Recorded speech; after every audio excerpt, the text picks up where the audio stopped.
আজিকালি resin craft অধিক জনপ্ৰিয় হৈ পৰিছে।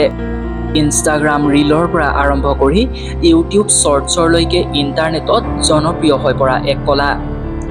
ৰেজিন আৰ্ট হৈছে এক সুকীয়া চিত্ৰকলা কৌশল, যি ইয়াৰ সুন্দৰ আৰু আকৰ্ষণীয় ৰূপৰ বাবে অসীম জনপ্ৰিয়তা লাভ কৰিছে।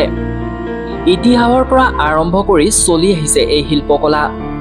ৰেজিন ৰং বা চিয়াঁহীৰ সৈতে মিহলাই ৰঙীন আৰ্হি আৰু ডিজাইন তৈয়াৰ কৰিব পাৰি।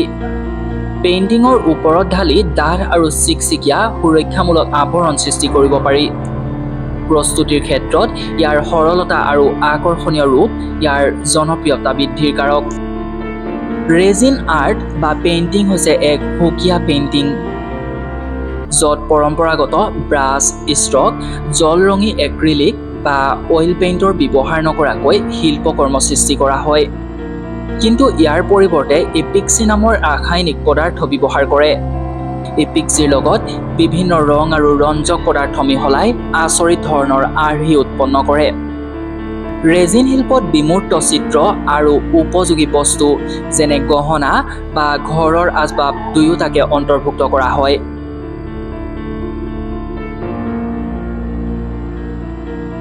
ৰেজিন আৰ্ট দশক ধৰি চলি আহিছে। প্ৰকৃতিত পোৱা ৰেজিন এম্বাৰ গছৰ দ্বাৰা তৈয়াৰ কৰা হয়।